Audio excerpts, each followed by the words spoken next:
I'm back on the road again. But I just wanted to say, because I always hear people saying, and my brother had sent me a video one time about that guy that passed away, conveniently passed away at the right time, that was telling all those women, well, you looking for a 10, but you're not a 10. I just realized, in the last few years or so, but I kind of always knew, like consciously, like subconsciously, I always knew, like, the people that I had picked were so beneath me. And yeah, there's rank and there's rule. There's a post that I shared the other day on my Facebook page that basically says, why are you entertaining someone else when your own person, the person you're supposed to be with, is not good?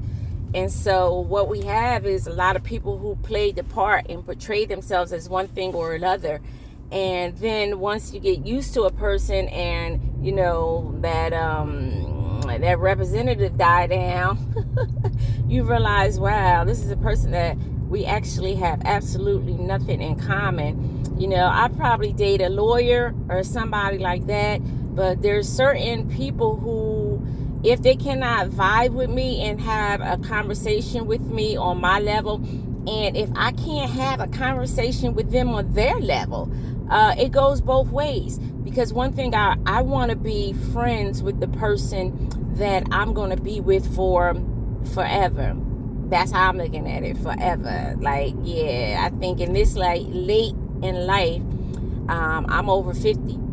I'm looking for a forever person. Now, some of you who are looking for, a forever person and you're 20 and 25, yeah, forever might be 20 years, because it's all about lessons learned, learning some lessons, getting to a place where we really evolve in and of ourselves. It's about no one but yourself, and you growing and learning lessons about love. I'm going to give you a cheat sheet.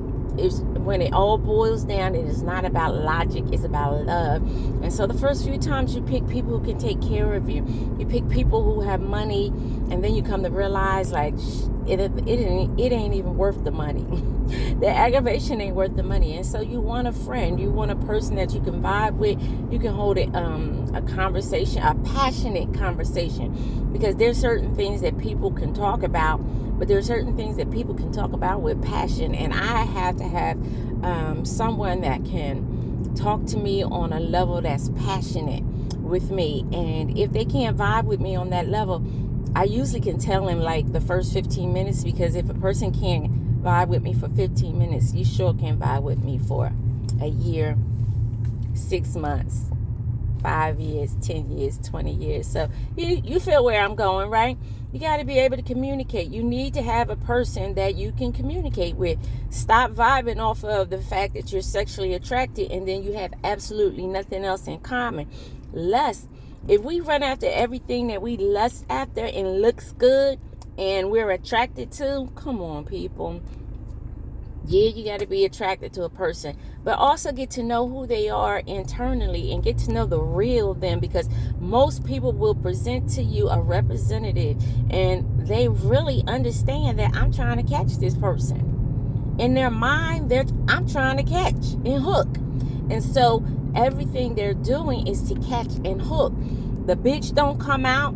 The witch, the warlock don't come out. The Jezebel controlling spirit don't come out at first. But there's always red flags that would, or indicators that will say, you know what, this person has an issue. The sociopath. I remember this one guy, I can tell you, well, it was so blatant to me. It's like my skills had been sharpened, a discernment. And it was like, he literally said, see, I can be a good guy. I said, yeah, right. That's it. That's your old act. That's an act. But how?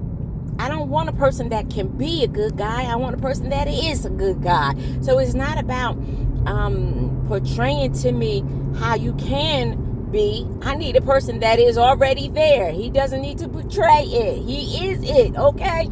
And so that's what we're looking for, people who are who they say they are, who they portray themselves to be, we truly are. And that's the thing about authenticity. And authenticity outweighs everything in this season. So get with it and start showing people the truth about who you really are deep down, your angry side, your evil side. Because I look at it like this: if you can handle me when I get in my bitch mode, all right, you good. If you can handle me when I get in bitch mode, beast mode, yeah, you good. We good. Because you never know when or how long, or remember the vows in marriage is like, so death do you part, of a richer or of a poor.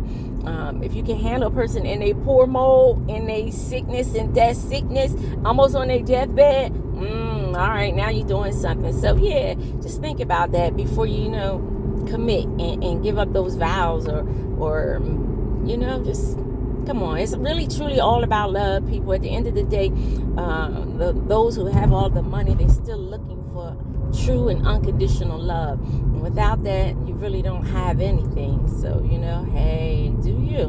But I'm gonna do me.